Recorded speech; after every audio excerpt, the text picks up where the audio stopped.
The first National Economic Advisory Council meeting under the Lee Jae-myung administration was held on Thursday, where the president once again stressed the need to turn the Middle East war-driven crisis into an opportunity to overhaul South Korea's economic structure.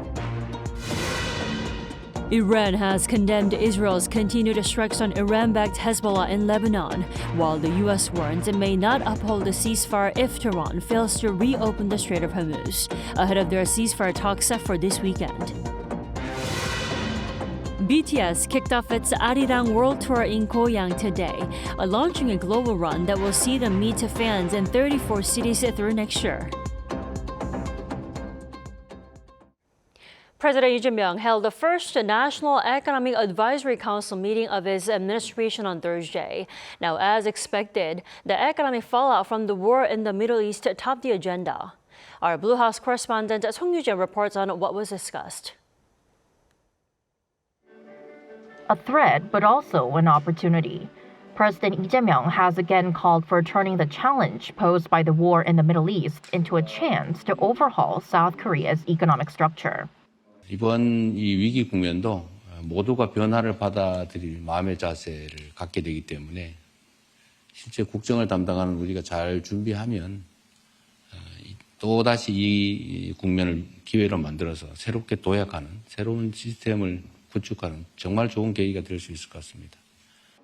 Lee made the remarks while chairing his first National Economic Advisory Council meeting at the Blue House on Thursday. Established in 1999, the council advises the president on economic policy. Lee and council members focused on what they see as two urgent tasks: securing energy supplies in the short term and reducing South Korea's long-term dependence on fossil fuels and on Middle Eastern energy routes. We need to secure as much energy supply as possible during the two-week ceasefire. Oil tankers should be deployed as soon as the Strait of Hormuz reopens. We also need to urgently secure crude oil and LNG from sources such as Russia and Iran, and bring in as much naphtha as possible from countries like China and Russia. On speeding up the transition to renewable energy, the council stressed the importance of building technological competitiveness. In the case of wind power, advanced countries are already developing and commercializing turbines of more than 15 megawatts. South Korea is still at around 8 megawatts. When it comes to utility-scale renewable energy, I believe offshore wind is one of the very few realistic options for this country. President Lee returned to the same message later in the day at a weekly meeting with his top aides, reiterating the need to prepare for what he called a, quote, completely different world once the war ends. The Blue House says the government will move to revise and develop related policies based on ideas discussed at Thursday's meeting. Song Yu-jin, Arirang News. Israel's air raids against targets in Lebanon have prompted Iran to reportedly close the Strait of Hormuz again, but it has nonetheless mapped out alternative waterways. This comes as Israeli forces continue to bomb Beirut, while the U.S. military assets, according to U.S. President Donald Trump, will stay in the region until final agreement. Kim Do-yeon has more. Iran has announced alternative routes for ships traveling through the Strait of Hormuz, citing the risk of sea mines in the main zone of the vital waterway. Iran's Revolutionary Guard suggested an area near Larak Island, and a statement released Thursday shared instructions for an alternative entry and exit route through the strait. Meanwhile, Iranian state media reported Wednesday that Tehran has closed the Strait of Hormuz in response to Israel's continued military operations in Lebanon. Tehran had effectively blocked the key shipping route since early March, sending global energy prices spiraling. Washington and Tel Aviv, however, maintain that the ceasefire agreement does not cover Lebanon, where Israel says it is targeting Hezbollah. Addressing the ongoing maritime blockade, U.S. President Donald Trump warned late Wednesday that American military assets will remain deployed around Iran until a final agreement is fully reached. Through Truth Social, he demanded that the Strait of Hormuz be unconditionally reopened and reiterated zero tolerance for nuclear weapons, threatening unprecedented military action if the current truce is violated. This comes as on Wednesday, although the United States and Iran agreed to a two-week ceasefire overnight from Tuesday to Wednesday, Israel launched its largest coordinated strike on Lebanon since fighting began last month. Lebanon Civil Defense says that at least 254 people were killed in the strikes, including 91 in the capital Beirut, wounding hundreds more. We are living in a nightmare, so I'm afraid today to sleep. So maybe it will happen this the second time. Who's gonna? I don't know. What? I will pray and then sleep. That's it.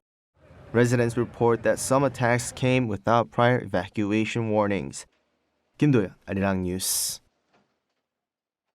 In the meantime, Seoul will send a special envoy to Iran to discuss the ongoing Middle East conflict as well as bilateral issues. According to South Korea's Foreign Ministry, Minister Jo Hyun held a phone call with his Iranian counterpart, Sayed Abbas Araghchi, on a Thursday evening. Jo welcomed the ceasefire agreement between the U.S. and Iran, stressing that it should be an opportunity for the free and safe passage of all vessels, including Korean ships. Now, there are currently 26 still in regional waters. Jo also requested attention be paid to the safety of Korean nationals in Iran. In addition, the minister said he will dispatch a special envoy to discuss the situation in the Middle East and pending bilateral issues. In response, Araghchi explained Tehran's position on the current situation, including in the Strait of Hormuz, welcomed Seoul's plan to dispatch a special envoy, and agreed to stay in close communication on related matters. And Presidential Special Envoy Kang Won-sik has met with Kazakh President Kassym-Jomart Tokayev for key talks on cooperation amid the Middle East conflict. The Kazakh presidential office said on Wednesday that their talks centered on strengthening trade and expanding cooperation in energy, transport, and logistics. Kang also conveyed an invitation from President Lee Jae-myung for President Tokayev to visit Seoul in September. The South Korean envoy is on a three-nation tour to Kazakhstan, Saudi Arabia, and Oman to discuss oil and naphtha supplies. About 40 hours into a temporary two-week Middle East ceasefire, falling oil prices have lifted Korean stocks, offering brief relief, though uncertainty over the war's path and economic impact remains.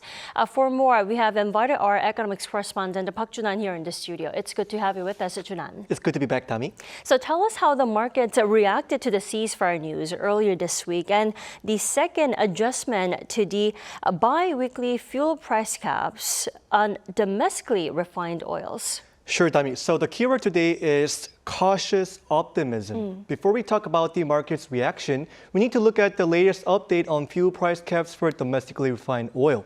The Ministry of Trade, Industry and Resources just an hour ago announced a second adjustment to the implementation of a domestic oil price cap. Under the new two-week caps for gasoline, diesel, and household kerosene, prices will be maintained at the same level, despite sharply rising international oil prices before the ceasefire announcement. The gasoline price ceiling will remain at 1,934 won per liter, around $1.31 US, and diesel will stay at 1,923 won. Household kerosene will also stay at 1,531 per liter. Moving on to the stock markets, local bourses here have seen dramatic relief. On Wednesday, the benchmark Kospi surged by 6.87%, followed by a minor drop of only 1.61% on Thursday. Although the market has rebounded strongly from its March lows, it is still far from a full recovery. On energy markets, tension is cooling, but only slightly. We are seeing Brent crude and WTI pull back from their recent highs, but the so-called geopolitical risk premium hasn't fully evaporated. Traders remain hesitant to place aggressive bets on oil, as a mere two-week window is not enough to guarantee long-term stability in the energy sector. Meanwhile, the Korean won has been under immense pressure, recently hitting 17-year low of around 1,534 won to the dollar. While the ceasefire helped the won recover some ground, moving back under the 1,500 level, volatility remains high until a more permanent resolution is reached. The dollar will likely remain the preferred safe haven, keeping the won in a fragile position. Now, Junan, I cannot stress enough how the timing is critical as the Bank of Korea is set to meet on Friday, which is tomorrow. Now, does this short-lived ceasefire change any calculus for the central bank, especially regarding a potential rate cut? Right, Tommy. So tomorrow, Bank of Korea will have a critical meeting, which is having tomorrow. Well, even if oil prices stabilize for now, it takes time for that to be reflected in consumer prices. And so the central bank is expected to be wary of cutting rates too soon. An expert said there is a very high chance of no rate change on Friday, and that any meaningful rate cut decisions can only happen if the risk of war ends, setting aside domestic issues. Let's take a listen. They've agreed to a ceasefire for now, but it's not exactly clean or fully settled. There are still risks involved, which makes it difficult to make any clear decisions at this point. So the issue isn't whether it's a ceasefire or full end to the war, but rather how clearly and decisively the ceasefire is implemented. Besides geopolitical uncertainties, Korea's high household debt remains a crucial factor impacting the BOK's future decisions. The ceasefire has bought time to observe, but it hasn't solved the underlying inflationary pressure. Indeed, this is just a temporary 2-week ceasefire. Now, let's look at the long-term, Chunan. What should we be watching for, and how should Korean firms respond to this, uncertain peace? Right, Tommy. So regarding the reopening of the Strait of Hormuz, well, a sea route crucial to the country's imports, there is still no guarantee of total normalization. Given the rapidly evolving situation, a further escalation of the war is an ever-present possibility. In light of this reality, while there is a temporary truce, insurance premiums for shipping through the strait remain high, and logistics costs won't plummet overnight. For Korea's economy, the biggest risk to avoid is stagflation, a situation where growth slows while inflation persists. That risk is likely to continue until supply chain uncertainties are fully eased. And that's all for today, Tami. I see. Chunan, thanks for the update. Thanks for coming in tonight. Thank you.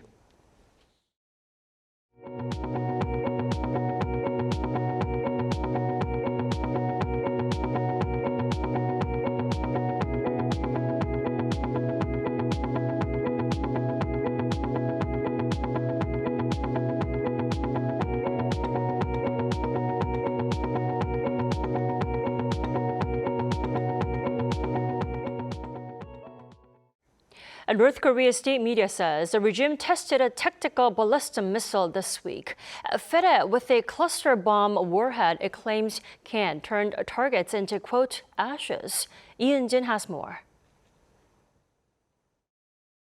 North Korea has test-fired a short-range surface-to-surface missile armed with cluster munition warheads as part of their continuous testing of various new weapon systems this week from Monday to Wednesday. This is according to the Korean Central News Agency on Thursday, which said the tests lasted 3 days and included demonstrations of anti-aircraft weapons, purported electromagnetic weapon systems, and carbon fiber bombs. This comes after South Korea's Joint Chiefs of Staff detected the firing of multiple launches into the East Sea from North Korea's Wonsan area at around 8:50 a.m. on Wednesday, followed by another launch at approximately 2:20 p.m. KCNA said the Hwasong-11Ka was a cluster munition warhead system mounted on the nuclear-capable Hwasong-11 ballistic missiles. They reported that the test confirmed that the missile can reduce to ashes any target covering an area of 6.5 to 7 hectares with the highest density power. This is an enhancement to the KN-23 family of short-range ballistic missiles, which resemble Russia's Iskander missiles in their design for low-altitude maneuverable flight to evade missile defense systems. North Korean leader Kim Jong-un was not apparently present at the test site. The North's latest back-to-back missile launches come as Pyongyang reaffirmed its hostile stance towards Seoul, having called South Korea its most hostile state. While Japan's defense ministry said none of the weapons fired Wednesday entered its waters, and the U.S. military said the North Korean launches on Tuesday and Wednesday posed no immediate threat to the United States or its allies, diplomats from Japan, U.S., and Korea held a telephone consultation on Wednesday. Baek Yong-jin, Director General for Korean Peninsula Policy at the Ministry of Foreign Affairs, David Willazal, U.S. Deputy Assistant Secretary of State, and Otsuka Gengo, Executive Assistant to the Japanese Minister for Foreign Affairs, reaffirmed that North Korea's ballistic missile launches are a violation of UN Security Council resolutions. Ian-jin, Arirang News. And now, a former Trump national security official known for advising the incumbent administration on America First policies was here in Seoul this week to discuss matters concerning the Korean Peninsula. He believes Washington and Pyongyang are both interested in resuming dialogue as soon as this year. Our Oh Soo-young sat down with him. A North Korea-US summit could take place this autumn, resuming top-level talks that broke down in 2019 over the terms of denuclearization. That's according to Fred Fleitz, former National Security Council Chief of Staff of the first Trump administration. There's a lot of talk in the U.S. that there could be a summit in the second half of this year. I've seen signs that North Korea is interested in this. They want some kind of guarantees that denuclearization will be off the table. I've heard signs that they may want the Trump administration to recognize them as nuclear power. I don't think that's true. That's not going to happen. I can see talk with no preconditions, and then we try to get into the nuclear program. That's obviously going to be on the table. While a Kim-Trump summit may be difficult amid the war in Ukraine, in which North Korea has been a major weapons supplier to Russia, Fleitz says there are positive signs that Pyongyang may be showing restraint. The good news here is that there was an NIS report just this week that North Korea has not been helping Iran in this war because it wants to talk to President Trump. I think that's very promising. And I wish we'd hear reports like that from Russia and China, but if that's true, it's a very good sign. On concerns among America's allies over security assurances, Fleitz said Washington stands firm on its promise of extended deterrence against North Korea, and that US troops in Korea are not being reduced. With growing talk of modernizing the alliance, Fleitz welcomed the bilateral push for Seoul to build nuclear-powered submarines, process spent fuel, and enrich uranium. And I think the details of what was agreed to at the head of state level, this really needs to be hashed out quickly, because I think it's crucial for South Korea's security, also for American security. Defining the Trump doctrine as reflective of what average Americans desire, not an isolationist foreign policy, Fleitz expressed confidence in support for the Korea-US alliance. There's a very warm relationship between the United States and South Korea. It stems from the support of Americans who fought in the Korean War. My father fought in the Korean War, and my family has a strong relationship with South Korea. There's been some complaining by President Trump recently about Iran. This is not going to affect the fact that President Trump regards this as a model relationship. And there may be bumps in the road, but it's not going to undermine this crucial relationship between two strong friends and strategic allies. Fleitz next month will release a book on the history of US policy on North Korea. Oh Soo-young, Arirang News.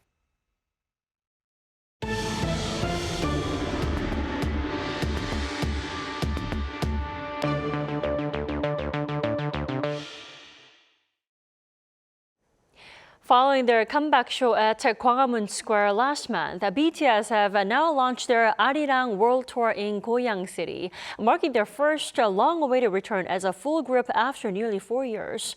Our culture correspondent Do Young-eun tells us more. Rain poured quite heavily throughout the day, but fans continued to gather outside Goyang Stadium. Ahead of the opening show of the BTS World Tour Arirang, the atmosphere was electric. Many fans took part in various on-site events and activities from the morning while waiting for the show to begin. Despite the weather, some have been waiting for hours, helping to build anticipation by waving light sticks, taking pictures, and singing along to their favorite BTS songs. We have waited too long for this. She waited almost 10 years, I waited 9 years, so it's been a long wait, and we're finally seeing. I'm currently waiting for Swim, and we got the album and everything at home, and hopefully I get to see JK up close, I wasn't able to see him back in Seoul. I was in front of a screen. The fans haven't just been waiting for hours, but for 4 years as the group returns as a full lineup following their comeback event at Gwanghwamun Square. More than 120,000 fans are expected over the 3-day run in Goyang, following concerts on Saturday and Sunday this week. Goyang also holds significance as the hometown of leader RM. Earlier in the day, the city lit up the concert venue and nearby parks in BTS's signature purple. The concert features a 360-degree open stage, marking one of the largest productions in K-pop. The tour will continue through 2027, spanning 85 shows across 34 cities worldwide, while 46 concerts across Goyang, Tokyo, and major cities in North America and Europe have already sold out. About 2.4 million tickets have been sold for 41 shows in North America and Europe alone. Additional dates in Latin America for October have been announced on Wednesday, expanding the scale of the global tour. With their recent success on the Billboard charts, BTS are expected to draw even greater global attention with this tour. 조영은, Arirang News, Goyang. Also today, Arirang TV celebrates its 30th birthday, and a special ceremony took place at its headquarters on this Thursday to mark its past achievements and to share its future ambitions. Our Jung Hae-rim tells us more. Arirang TV marks a major milestone in 2026, celebrating its 30th anniversary. The foundation held a commemorative ceremony on Thursday in Seoul to celebrate. The event was attended by company staff and officials, including the second Vice Minister of Culture, Sports and Tourism, Kim Dae-hyun, and the Secretary to the President for Foreign Press Affairs. A highlight of the ceremony was a congratulatory message from President Lee Jae-myung, emphasizing Arirang's role as a public diplomacy platform. In an era of global cultural competition, K-content is expanding Korea's cultural reach worldwide. At the heart of this lies Arirang TV. Programs like last year's K-pop Demon Hunters special are proof of how the network captures the hearts of people worldwide. Arirang's leadership also laid out a roadmap for the next 30 years, focusing on digital transformation and AI technology. Arirang will continue to grow as a global media platform, building the future together with viewers around the world. Through digital transformation and AI technology, we will expand our connection with audiences and evolve into an innovative platform. The anniversary celebration also offered a sneak peek into Arirang's future content. A mini talk show unveiled the new beauty program Beauty On and Off, hosted by Ishan and Wyatt of the boy group On and Off, as well as the new faces of Arirang's flagship music show Simply K-pop. Wonjin and Alan from Gravity joined the stage as the newly appointed MCs alongside TV personality Peter Bint. I grew up with Arirang Simply K-pop in America, dreaming of becoming a K-pop idol one day. To return now as an MC is a dream come true. While filming Beauty On and Off and doing interviews, I learned a lot about K-beauty tips and its significance. I realized how popular it is, especially to foreigners. The ceremony also honored those who elevated Korea's global standing, including K-pop sensation BTS, who received a special merit award. From its humble beginnings to reaching 140 countries today, Arirang TV has spent 3 decades as the world's window into Korea. The network is ready to embark on a new journey. Jung Hae-rim, Arirang News. That is all we have for tonight. I'm Kim Dami. From all of us here at Arirang, thanks for watching and good night.